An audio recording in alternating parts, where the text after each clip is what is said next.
here is a winter car survival kit. Let's get in here, see what we got, see if we can survive.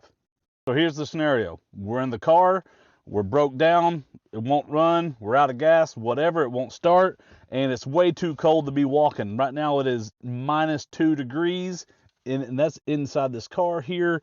So with the wind chill out there, it's probably even colder. And say we just have on regular clothes, I'm not wearing thermals or nothing. I got a like a sweater on and a hoodie, and I got that little kit in the back. Let's see if we can shelter in place and back in the car, and we have our little kit right here.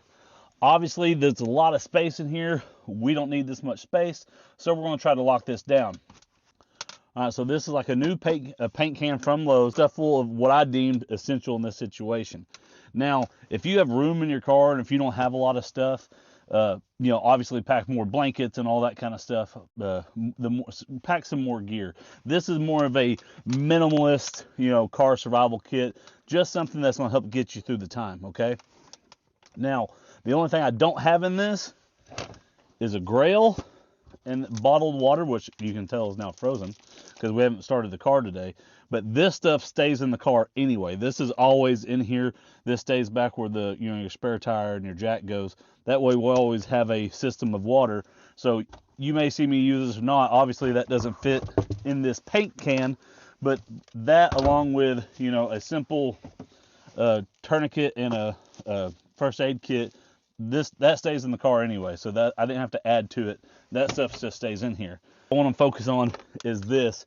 In this situation, as you can tell, it's already cold. My hands are already starting to lose a little dexterity here, but it is so cold right now. So we're going to try to just shelter in place here, and I'm going to go over what we have in the can. You can see I added a handle to this. That way, if you didn't have a pocket knife or a screwdriver or something like that, and you needed to open this lid, like if for my wife or for my kids, you just take this, and now we have cordage. And for my kids, you pop that off. Now we're rocking and rolling. Let's get into see what we have in this kit, so I can start getting a little warmer. First two things that come out are going to be these 24-hour candles, emergency candles. Got those here. You see I got an entire roll of bright orange duct tape. That'll come in handy later. I have an emergency space blanket mylar sleeping bag out of that space blanket mylar material here. I have a box of waterproof matches inside a Ziploc bag. That'll come later. I have 6 chem lights inside the kit. I do have some more just plain Jane regular candles stuffed down in here. I think I got a total of 4. Where are they at? Got 4 candles, and you can tell these have already been burned. I'll get to that in a second. And I got a regular Bic lighter, and it works. I do have an additional light. This is just one of those cheap little crank lights. You can just sit here and wind it up. And they're pretty bright, and it's renewable, right? It doesn't take too much to do. It does have a solar panel on the side. I don't know if that actually works or not, but I've had these for a couple of years now, and I just, always throw them in the truck or in my wife's car or whatever, just because you can never have too many lights. As far as food goes, I have some SOS rations. And the last thing in the kit, last couple things in the kit, we have 2 mylar space blankets, and I got 1 big hot hand, one of the super warmers, and then 1 pack of the smaller hot hands. Okay, so if you've guessed so far, this is now going to become our heater. That's what we're going for with this. Like I said, these candles that you see that are already burned, I've lit these candles and already burned them in my shop the other day just to make sure there was no chemicals or nothing like that in here, because you don't want to be trapped in here with that stuff. So it's cold, and I'm going to start doing some shelter improvement, right? That's one step that never stops.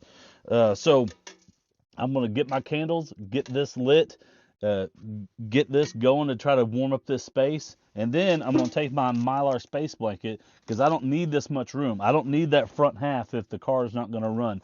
So I'm going to try to tie off something up here so we can close in this space. And I'm gonna do more than what I need, just me personally, because I want to see if this is something viable, like for my wife and kids to actually do. So I'm gonna have enough room in here for 3 or 4 people, and we're gonna see if we can get this temperature up. If I can get it right now, like I said, it has climbed to 0 degrees or -1 with me being in here. So if I can get this to climb up to you know, like above freezing, that would be awesome if I could get above freezing, but we're going to see what happens, okay? So let's get a fire lit, let's get the heater going, and then we'll start working on this.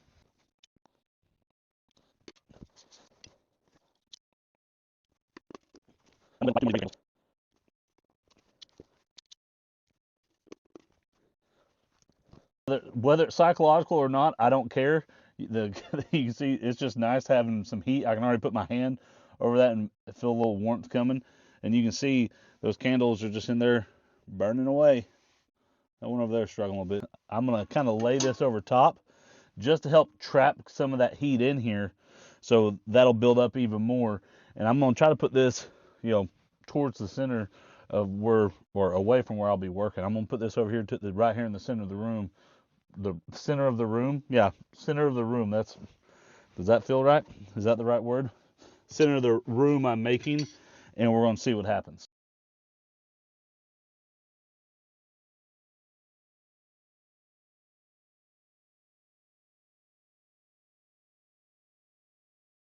The checklist here, right? We're working on shelter, fire, and then water, just as we would in any situation. We have our shelter, and unfortunately, cars get cold, right? So we're trying to do some improvement here.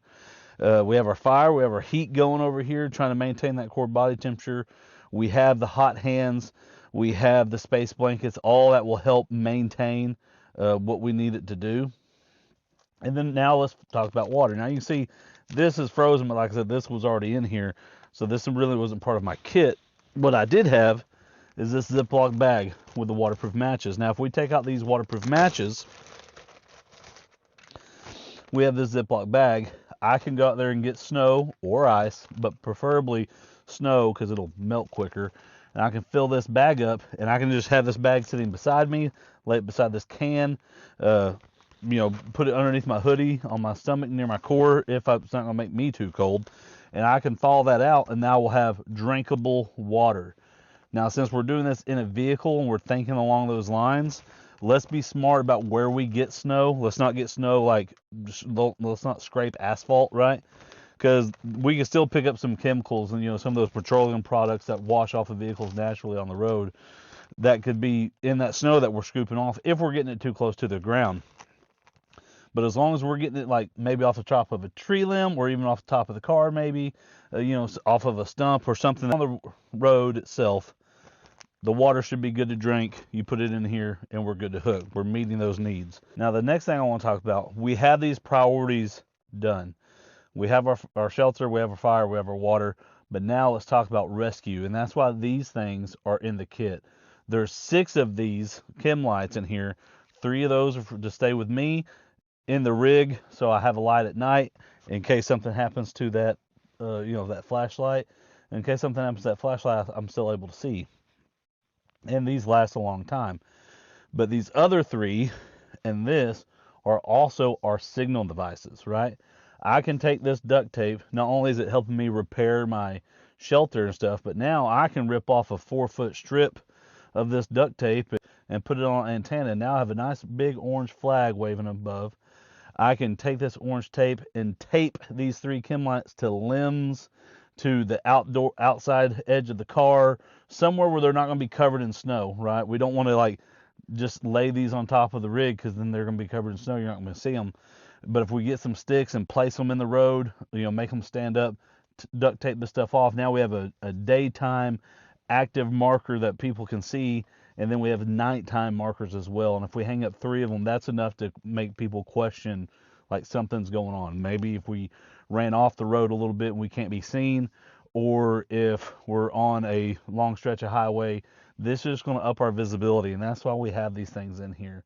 And if we had another means of, like if our headlights still worked or something like that, we want to show up. If it was warm enough, or if it gets warm enough, to where we maybe even cut this up, and not the foot box portion, right? Because like I said, this is a sleeping bag, but we can cut this up and just cut out a couple strips on the top side, because we still have another Mylar space blanket that we haven't even touched yet.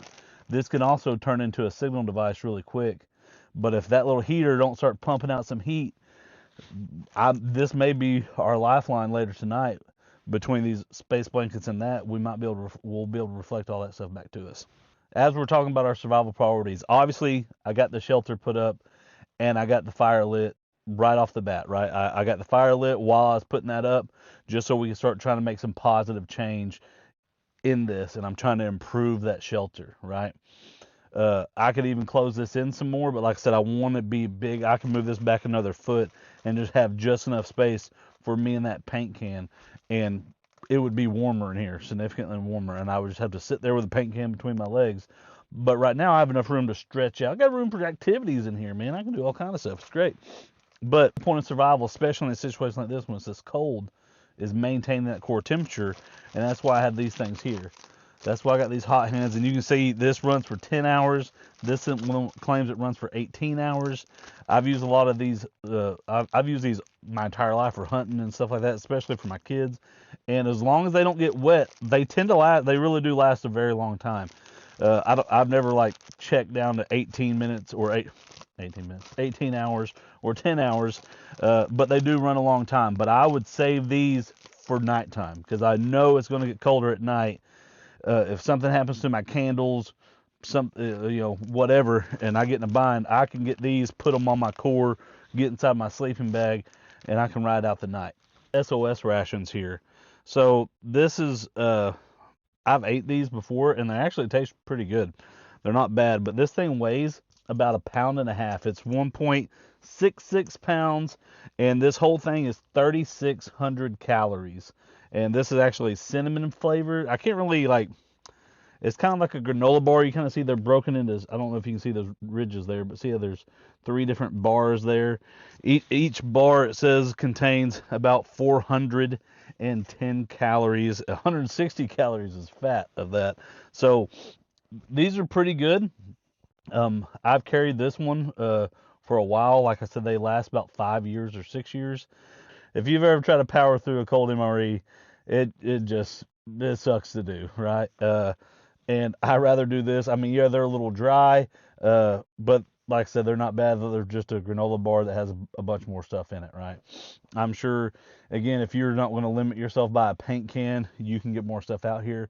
But the whole point is, I could fill the whole back of this car up, but that's just not practical, right? Because then you're going to go grocery shopping or something like that, and you're going to have to move 6 tubs to put in a gallon of milk or whatever we do, right? So I'm trying to be efficient and keep everything condensed down, not to the point where I'm suffering if I do it, but to the point where it's practical. And that paint can and that first aid kit, the stuff I already had in here, that doesn't take up a whole lot of room, and it doesn't really weigh a whole lot. So we'll be able to get that out pretty quick. I do have 2 more candles that I'm not burning right now. I'm saving these just in case purposes, right?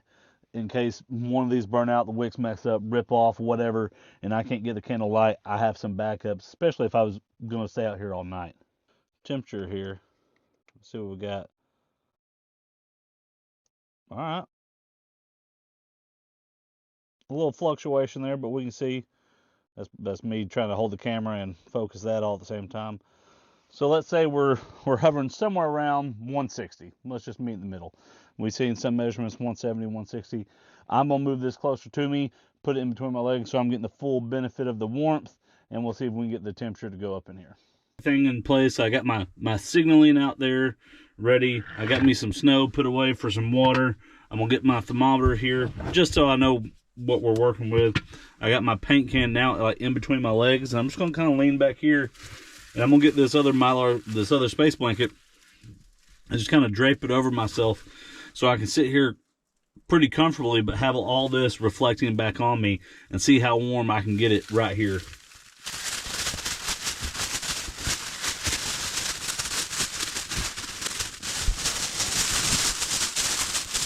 Adding that behind me and capturing that heat off that can, It's already pretty toasty, I'm telling you right now. Sit right here and warm my hands up, have that psychological benefit, and you know, supposedly these candles are 24 hours, and I know those others were burned for a while.